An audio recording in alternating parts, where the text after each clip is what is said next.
uncovering ancient secrets, humanity's hidden history. The Sijec War had pushed humanity to the brink.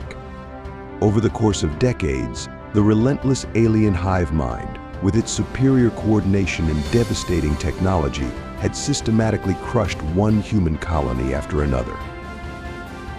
Earth was surrounded by debris fields that were once thriving outposts, and the last remnants of humanity's fleet were scattered, barely holding on in a losing war. Defeat seemed inevitable, and hope was a scarce commodity. But amidst this seemingly hopeless scenario, an expedition to the desolate Martian surface brought an unexpected discovery. In a long-forgotten bunker deep beneath the red sands, human archaeologists stumbled upon a set of ancient, encrypted data files. They were far older than any known human civilization, predating even the earliest recorded history by millennia. The language, the symbols, they were alien, yet disturbingly familiar. Buried deep within these records were the blueprints for a technology that could potentially turn the tide of the war. It was a revelation that shook the foundation of everything humanity believed about its past. As the data was decrypted, historians and scientists uncovered evidence that Earth had been visited by an advanced alien race long before humanity had developed writing or cities. This race, later identified as the Serathin, had fought the Sijec, an ancient war that spanned galaxies. The Sijec had been defeated not through brute force, but by a specific weapon, one designed to exploit the very nature of the Sijec's hive mind. The weapon's true power lay not in destruction but in disruption, a mental wave that could collapse the telepathic link binding the Sijec together. However, the Serathin had mysteriously vanished after their victory, leaving behind only fragments of their technology on Mars.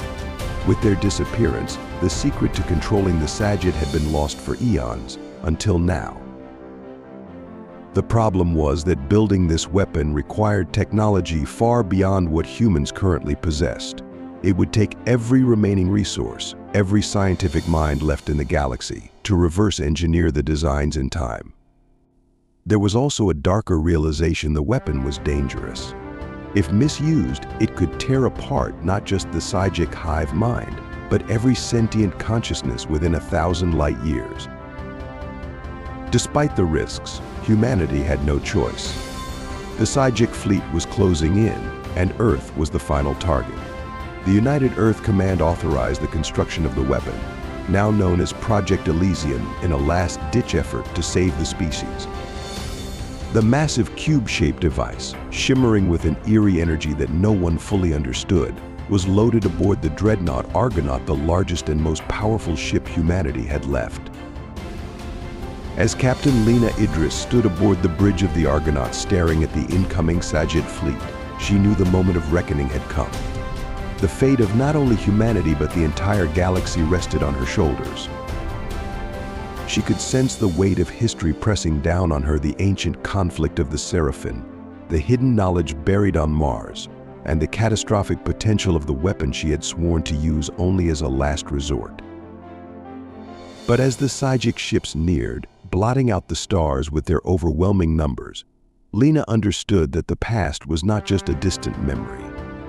It was a living force, pulsing through the present, ready to either redeem or destroy. The old secrets, long forgotten, were now humanity's only hope, but they came with a terrible cost.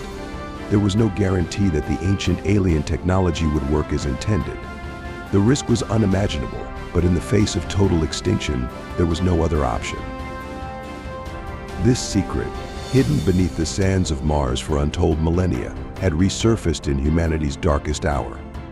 It was now up to Lena and her crew to unlock its full potential before it was too late. Yet, as they prepared for the final battle against the Sijec, they remained unaware of the even greater threat lurking just beyond the edge of known space, a threat that would soon shatter their fragile hope and change the course of the war in ways they could never have anticipated. A new enemy emerges: the cell threat. The Sijec were already enough of a nightmare, a relentless hive mind, driven by a singular focus to dominate and absorb all sentient life into their collective. The war with the Sijec had taken humanity to the brink, and though the newly discovered Serathin technology offered a glimmer of hope, there was a looming sense that the conflict was far from over. Then came the cell. What began as a hopeful operation to prepare the ancient device for use against the Sijec quickly turned into a descent into chaos. Just as humanity's final fleet, led by the Argonaut, engaged the Sijec in what they believed would be the decisive battle, scanners detected something strange on the edge of known space. Massive, unknown objects were accelerating toward the battlefield. At first, many hoped they were reinforcements, or perhaps neutral parties drawn to the spectacle of the final clash between two galactic powers. They were not. The Q-cell entered the fray with no warning, emerging from deep space like silent predators, cutting through both human and Sijec ships with surgical precision. Their vessels were unlike anything anyone had seen before: living metal, constantly shifting and changing form. They defied all conventional physics, absorbing and redirecting energy, rendering human and Sijec weapons almost useless against them.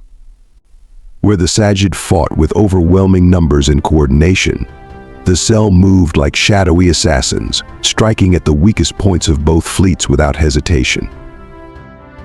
Their arrival turned the battlefield into an unimaginable bloodbath.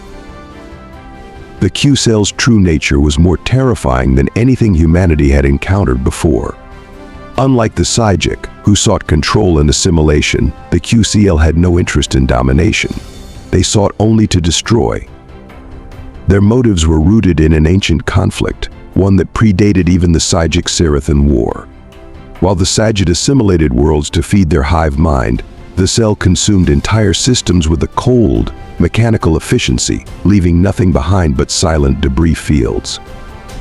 They were an existential force, a species that viewed all other life forms as an infection to be eradicated. Captain Idris and her crew could hardly believe the chaos unfolding before them. The Sijec fleet, once an impenetrable wall of destruction, was suddenly splintering under the coordinated strikes of the cell. What was supposed to be the last stand against a known enemy had now become a three-way war for survival, and it was clear that humanity's ancient weapon wasn't built to counter this new foe. The cell attacked with an eerie, almost mechanical precision. Their ships, which appeared to be grown rather than constructed, could phase through space-time, allowing them to bypass traditional defenses. Human and Sijec ships were annihilated by a mix of dark matter weaponry and a strange, shifting energy that turned matter into liquid and then into nothingness.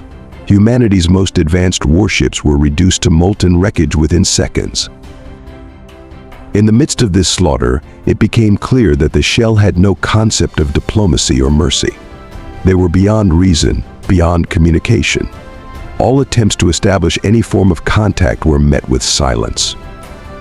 It was as though the Q-cell were following an ancient, implacable directive: wipe out everything. As the battle raged, Idris received a chilling briefing from the intelligence division. The Q-cell had been mentioned briefly in the Serathin archives found on Mars. They were described not just as enemies of the Sijec, but as a force that transcended even the oldest civilizations. The Serathin had once fought them, too, and barely survived. There were vague references to the cell being more than just a biological species. Some Serathin texts speculated they were the remnants of a long-dead empire's rogue AI. Others claimed they were the weaponized remains of a distant galaxy's failed civilization. What was clear was that the cell had one goal: to annihilate any form of complex life. The sudden appearance of the cell threatened to completely derail Project Elysium. The ancient device that humanity had hoped would save them from the Sijec was now little more than a fragile gamble in the face of this new menace. The cell operated beyond the logic of a hive mind. They didn't need telepathic connections or complex coordination. They were single-minded in their pursuit of extermination. Worse, the weapon that had been designed to disrupt the Sijec's hive structure had no guaranteed effect on the cell, leaving humanity exposed to this new and terrifying force. As cell ships began ripping through the Sijec ranks, Captain Idris had to make a choice. The Sijec were the immediate threat, but the Q-cell represented an existential one. Would humanity focus its efforts on stopping the Sijec as planned, or shift its priorities to confronting the Q-cell, a far more unpredictable and deadly adversary? The battlefield became a three-way nightmare. Sijec forces, now sensing their own vulnerability, fought with desperate fury, launching waves of drones and bioships at both humanity and the Q-cell.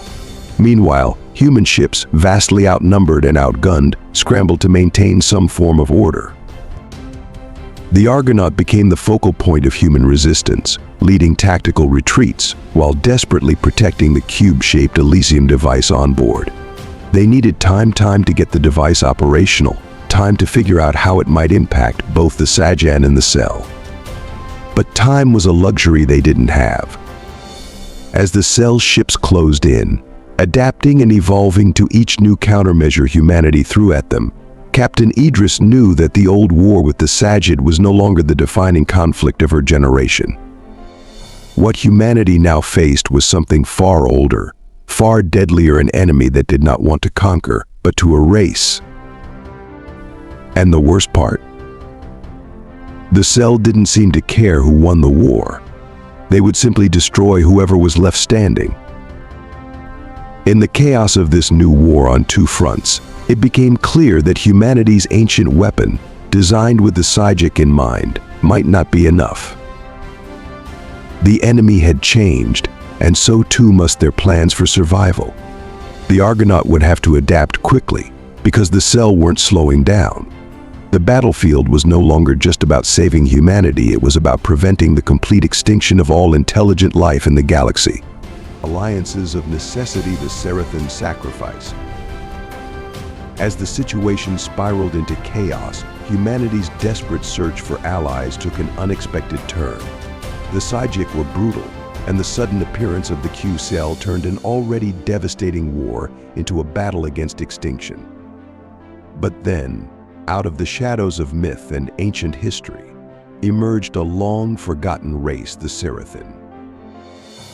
The Serathin had once been considered nothing more than a legend, an ancient civilization that supposedly vanished long before humanity took its first steps into space. However, the discovery of their technology beneath Mars and the cryptic information stored within the ruins had hinted at their role in the Sijec's first defeat. Now, as humanity stood on the precipice of annihilation, the Serathin revealed themselves once again not as myth, but as a living, breathing species who had been hiding in the outer reaches of the galaxy, waiting for the right moment to intervene. Their reappearance wasn't a matter of goodwill or compassion. The Serathin had their own motives. They had watched the war from a distance, not intervening for fear of drawing out their oldest enemies, the Q-cell.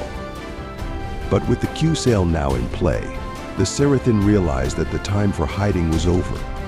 They needed allies, and in humanity they found a race desperate enough to accept any help they could get, no matter the cost. The Serathin, tall, graceful beings with sleek, silver skin and eyes that shimmered with an eerie light, were far more technologically advanced than humanity. They were masters of energy manipulation, capable of bending the very fabric of space-time with their ships and weapons. Their flagship, the Nyx, was unlike anything humanity had ever seen, moving through the battlefield as though the laws of physics didn't apply. Serathin warriors, who operated through a form of telepathic link, moved in perfect coordination, blending seamlessly with their ships, as if they were part of the same organism. Captain Lena Idris was wary of them at first. Their sudden reappearance, their cryptic motives, and their reluctance to share the full extent of their knowledge made them difficult allies to trust. However, the situation was too dire for hesitation. The Serathin explained that their ancestors had fought the Sijec in an ancient war, thousands of years ago, and they had defeated the hive mind through the very technology humanity now sought to use. But that victory had come at a terrible price, leading to their self-imposed exile. The Serathin had not forgotten the Q-cell either. The archives revealed that the Q-cell had once been the Serathin's greatest threat, a mechanical race that had nearly wiped them out before they developed the mind-breaking weapon that shattered the Sijec. The QCL had disappeared for millennia, but now their return had forced the Serathin out of hiding. They could no longer stay in the shadows. Their alliance with humanity was fragile, built on necessity rather than trust. The Serathin had their own agenda. They viewed humanity as a younger, less evolved species, one that was desperate and impulsive. Yet they recognized that humanity's persistence and their willingness to use the ancient weapon made them valuable in this moment.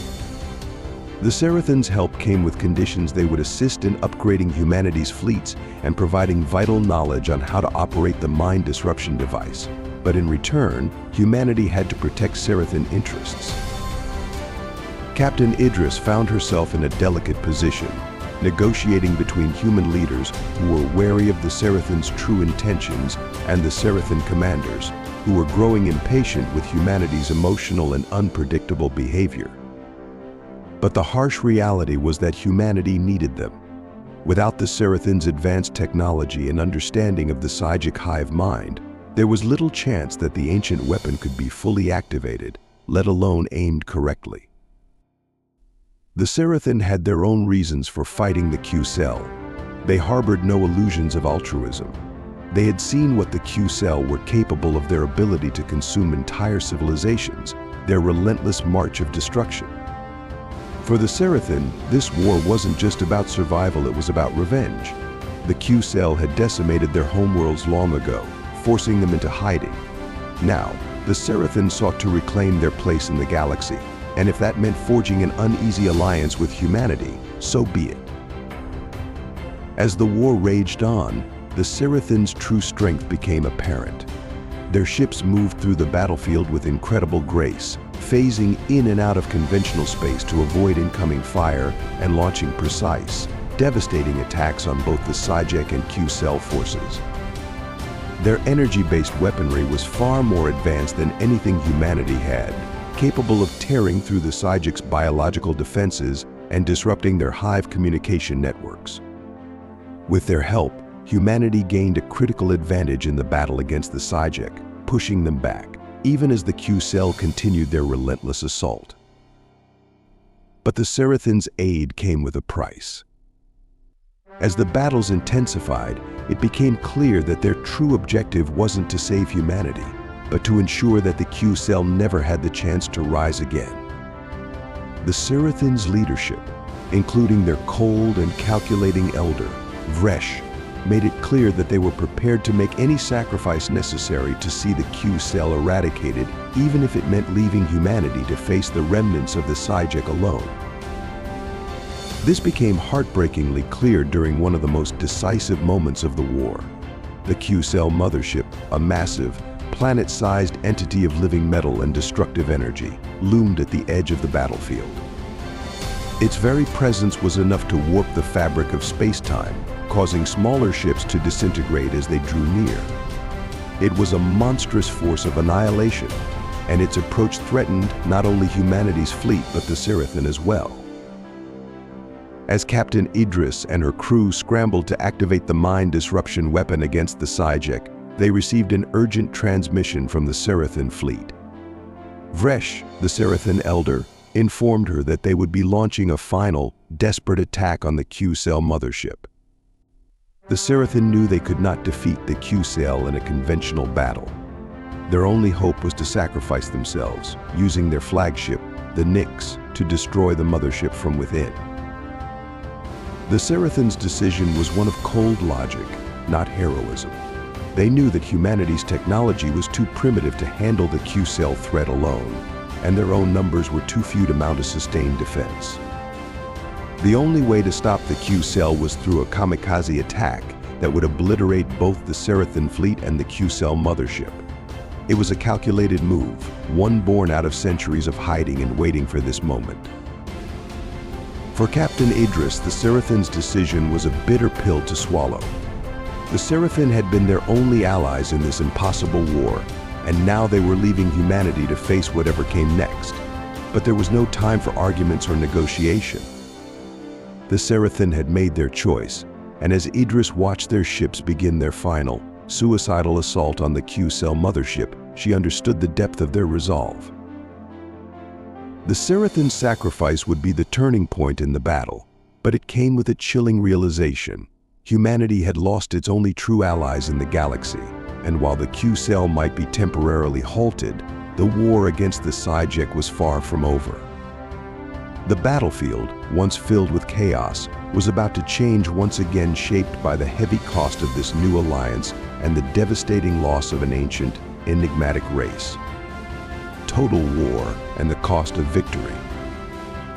The galaxy burned as the war reached its brutal climax. Humanity had fought for years, enduring unspeakable losses against the Sijec and now the Cell. The battlefield had become a graveyard of starships, with debris from destroyed vessels, both human and alien, floating silently in the void. Every ship, every weapon, and every soldier had been committed to this final, all-or-nothing engagement. This was not just a battle for survival, it was a reckoning, a conflict that would decide the future of all sentient life in the galaxy. The Argonaut, humanity's last and greatest warship, moved at the heart of the battle, its hull scarred and battered from countless skirmishes. It carried the last hope of Earth, the ancient Serathin weapon known as Project Elysium. After the Serathin's sacrifice, Captain Lena Idris knew that this was humanity's one chance to strike at the Sijec hive mind and potentially turn the tide. Yet the risks were astronomical. The weapon wasn't fully understood, and its devastating power could very well backfire, wiping out both sides and leaving the Q-Cell to pick over the remains of a shattered galaxy. Around the Argonaut, the war escalated to heights never seen before. Sijec bioships, massive, organic monstrosities, rained destruction upon human vessels, while the few remaining Serathin ships fought with elegant precision. But even their efforts weren't enough to stem the overwhelming tide. The Sijec, ever adaptable, had begun mutating their forces, producing new biodrones that could regenerate from almost any damage. Their hive mind operated with flawless unity, outthinking and outmaneuvering human tactics at every turn. And then there was the Q-Cell. Their presence on the battlefield had thrown everything into disarray. Unlike the Sijec, the Cell didn't operate with overwhelming numbers they didn't need to. Their ships, massive constructs of living metal, seemed invincible, phasing in and out of normal space to avoid attacks and unleashing dark matter blasts that tore through anything in their path. They moved with cold efficiency, as if they were following some ancient protocol that had been long forgotten by all but them. The battlefield was a chaotic maelstrom of fire, metal, and death. Human ships, armed with whatever weapons they had left, hurled themselves into battle, knowing that retreat was no longer an option. Entire fleets blinked out of existence in an instant, swallowed by Q-Cell technology or vaporized by Sijec superweapons. Earth's colonies had fallen, the outer worlds were gone, and all that remained was this last stand. This was the final act, and everyone knew it. Inside the Argonaut, tensions were high. The crew worked frantically to prepare the ancient Serathin weapon for activation, but the clock was ticking. The Q-Cell were growing more aggressive, targeting the Argonaut with increasing frequency. Captain Idris watched as the Q-Cell ships began converging on her vessel, their dark, fluid shapes cutting through space like knives. At the same time, Sijec forces were launching wave after wave of bio-drones, their tentacled ships twisting and turning in perfect synchronization.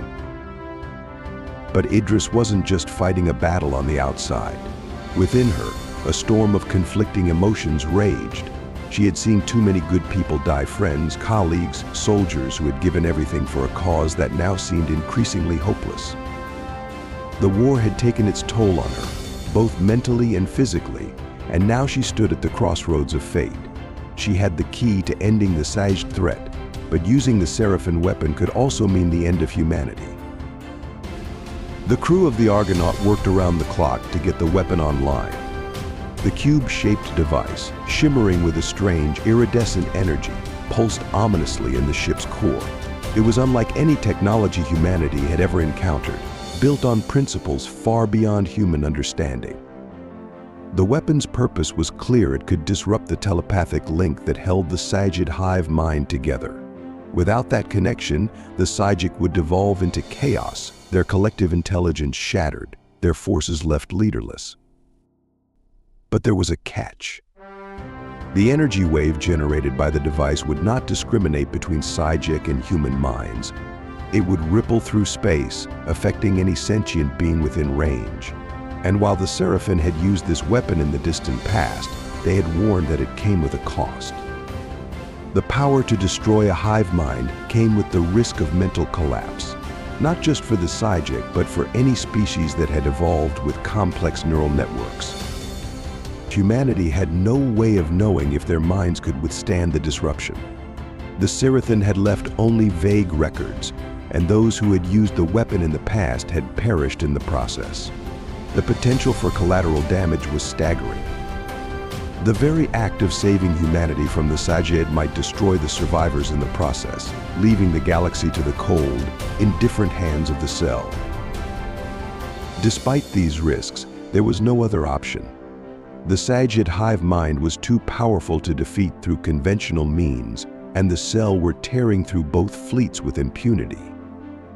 If the Serathin weapon could be activated in time, it might just be enough to shatter the Sijec's control over their forces and buy humanity a chance to regroup, to live another day. But activating it required a precise set of conditions. It had to be triggered at the heart of the Sijec fleet, where the hive mind was strongest. If they failed to reach that point, the weapon's impact would be diminished, and the Sijec would quickly adapt, nullifying its effect. Captain Idris ordered the Argonaut forward, plunging headlong into the heart of the battlefield. The ship's shields flared as Sijec bioships attacked, their tendrils lashing out like whips of energy. Q-cell ships darted in and out of reality, striking with precision and vanishing before retaliatory fire could even reach them. All around the Argonaut, human ships were falling. Every second mattered, and yet Idris knew that they were running out of time. As the Argonaut neared the core of the Sijec fleet, the intensity of the battle increased. The hive mind seemed to sense the threat that the ancient weapon posed and focused its efforts on stopping the Argonaut. Hundreds of bio-drones swarmed the ship, overwhelming the shields and tearing through the outer hull. Inside, the crew fought desperately to keep the systems running, patching damage and rerouting power as the ship's alarms screamed in warning.